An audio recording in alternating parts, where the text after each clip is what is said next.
What up, y'all? It's T-Tar, and here's the big question. Is there still gonna be a Pokemon game this year, in 2024? And the easy answer I can tell y'all is, it's not impossible. See, a lot of y'all were emailing me, asking me what I thought the answer to this question would be. And it's like this, right? If there was gonna be a Pokemon game this year, it's a bit odd they didn't announce it in that Pokemon Presents, because that would mean Legends ZA is not the immediate project, and instead of revealing something that's coming out sooner, they tease something that's coming out later and put all our attention on that, which would hinder their sales. But I can imagine what Game Freak's thinking, right? This was an exciting project for them to announce, so they wanted to announce it on Pokemon Day as a celebration. The plot twist that the long-awaited Pokemon Z is coming back in some form, and so that's why they wanted to announce it on Pokemon Day. If this was the case, and there still is a game later this year, then they would have done something more like announced this year's games, and then at the end of the Pokemon Presents, teased the Pokemon Legends ZA title in a very mysterious way. I would say almost like how they teased Sword and Shield, which wasn't much of a teaser. They just said, we're working on the next core main series game coming out 2019. But at least if they did something like that and said it was an ambitious title that they can't wait to share, then it'd get people speculating, but without showing it immediately in front of our face to where it starts to take away from this year's game's sales. So if the plan was that there was a game this year, that's the best thing they would have done. That's part one to this, but let's just get this hypothetical 2024 game out of the way. Let's give it a simple title. The closest things it could be is a Johto game or a Unova game, right? And it's not gonna be a Unova game. That's very easy to say because Unova is out of the picture. That's what Blueberry Academy's purpose was. That's the way I see it. It was a pure substitute because Unova is not coming yet. It might come in like freaking 4 years, but that's the whole purpose of it. It was one, for Game Freak to trick us and put Unova on our mind to make the Z plot twist bigger, but two, to give us Unova in some form to shut us up. So that's the hypothetical game, right? A Johto-based game that would release November this year. It would pretty much, it wouldn't be BDSP-like graphics, it'd be something like Let's Go graphics, and either developed by ILCA, well, let's just go with that story, developed by ILCA. Now we go on to part two to this. So if they didn't announce these games back on Pokemon Day, there is another potential for an announcement. In 2024, when Auras was announced, was May, because they wanted to give some time after X and Y's release in October. They didn't want to just straight up announce it in January or February again. And then the same thing happened in 2018 when the Let's Go games were announced. That also was announced in May of 2018. So we have two cases where we have like a secondary date that games have been announced before on. The May month. Auras was announced in May 7th, so early in the month, but Let's Go was announced May 30th at the end of the month. Either way, May worked out to be another date they announced stuff.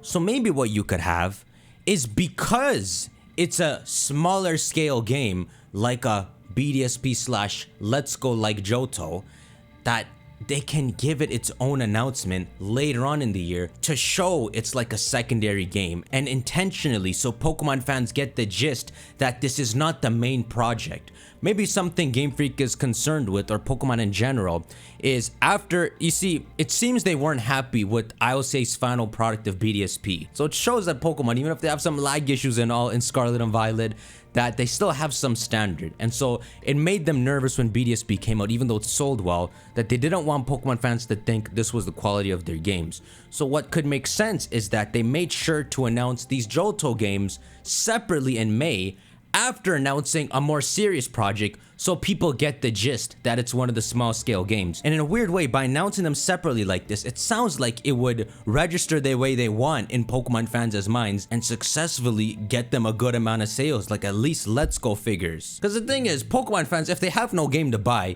it's not like they're gonna see this Johto game and skip it. They'll be like, okay, I'll buy this in the meantime until Legends ZA comes out. And so it'd be a repeat of the small hype season that was Auras and all, where it's announced in May, quick trailers leading up to a November release. This would be a project either developed by ILCA, but what makes more sense to me is that this would be a project developed by a split Game Freak team. You may be saying, what the frick? They're working on Legends ZA? They don't got time for this. But it'd be something like this. You see, when Ultra Sun and Moon was being made, Game Freak split their team into two. Half of them was working on Let's Go Pikachu and Eevee / Sword and Shield, probably the transition over to the Switch, and the other half was working on making the platinum of Sun and Moon. And that team made a really good product. Ultra Sun and Moon is a really refined and good game.